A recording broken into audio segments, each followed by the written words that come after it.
Jobs' death has left a large gaping hole in the world of technology, especially in Silicon Valley. Um, he has demonstrated that he's a very outstanding innovator and maybe inventor and so on.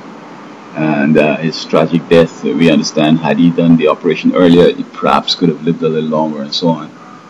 But I want to look at the Buddha thing. I know Buddha is big times in Japan and China and in India, but there's no Steve Jobs nor Tiger Woods in those aforementioned countries. So why then Buddha is having these top guys that are so successful in the West? I believe that Jobs and Tiger Woods have contributed an enormous amount of money to the Buddha organization, and I don't know, but I find that Jobs had already started innovating and being an innovator and inventor and so forth before he joined the Buddha, because I understand he was poor and he would go over and drop by the temple and eat and so forth, and then somewhere along the line somebody must have spoken to him and then he became a big devotee. But I'm wondering what effect Buddha had on his work, on his technology and so forth. As I said, that in the East, where Buddha dominates, there's nothing happening over there. They just copy stuff from the West here and try to change it around a little bit and making that money. So it don't seem as if Buddha basically is the source of a guaranteed or reliable success. Now in the West here, I've been to an office over in Puerto Rico, and this gentleman, he has a Buddha on the ground. He has incense and he has light on it, and he has fruits and gifts and all that kind of stuff. It seems though many people trace the luck and try to get rich and famous with Buddha. Now, in my view, Buddha is just another form of the same thing, like the secret societies and other things that people, psychics and all that people try to get up with. I'm wondering, however, that if Steve Jobs had not been into Buddha, what type of person he would have been? Would he have been more innovative? Would we have had more products through him and so forth? Oh, by the way, I don't think that Steve Jobs might have been actively involved in the innovations you see him introducing to us. He might be smart to hire the best around the world, and when they come up with things, I mean, they're working with him, so he gets the copyright and the patent, and then he comes on and introduces it, and everybody thinks that he is the all-time innovator, but inventor. But I want to suspect that he's the consummate manager and encourager and innovator and so forth. But these products, I don't think he had much to do with them. I think he's out of the loop, and people coming on from these other countries and doing well. Again, they're coming from mostly India, China, Japan, Hong Kong, and what is the difference here? I mean, the Christian Reformation that revolutionized the world happened in the West, not in the East, and this is why we have excelled, because of the Christian Reformation.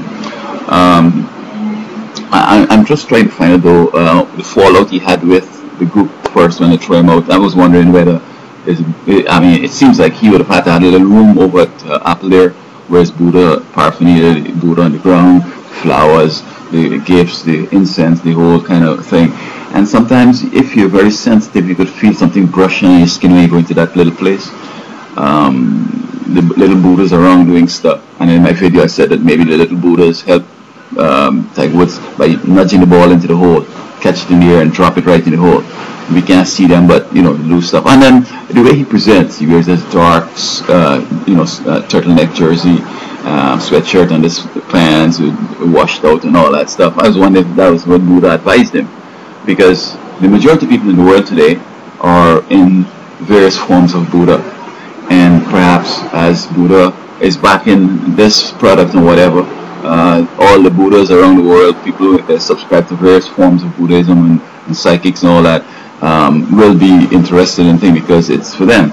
But my last question though is this: I'm wondering if he were a Christian, whether you would have had the same type of products out there. In other words, it seems as if there are several ways you could build a computer monitor.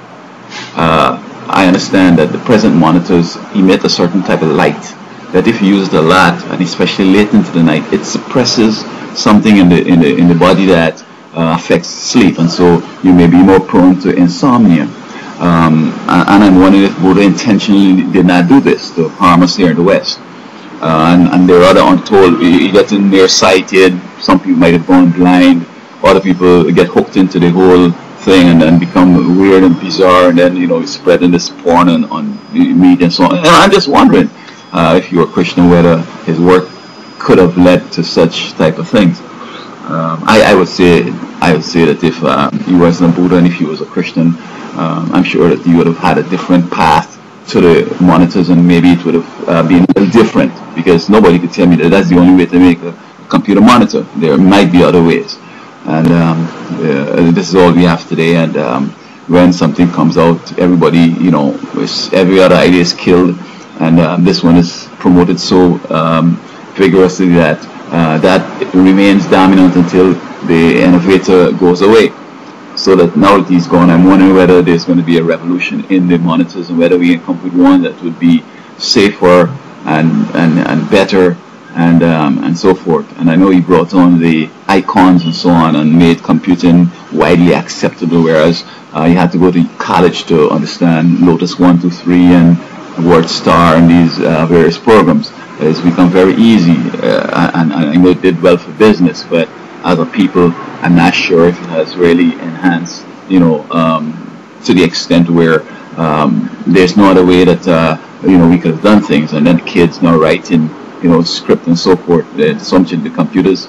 I'm wondering if we had to be hooked, as it were, if you were Christian and so forth. So these are some of the questions I have. No disrespect to Mr. Jobs. I think he is a great American. I think he has revolutionized the world. I mean, without him, perhaps we wouldn't have had these different innovations. But still, I'm asking, though, that perhaps if you weren't Buddhist, whether we would have had a different experience, and which would have tend to make us all, healthier and happier and everything.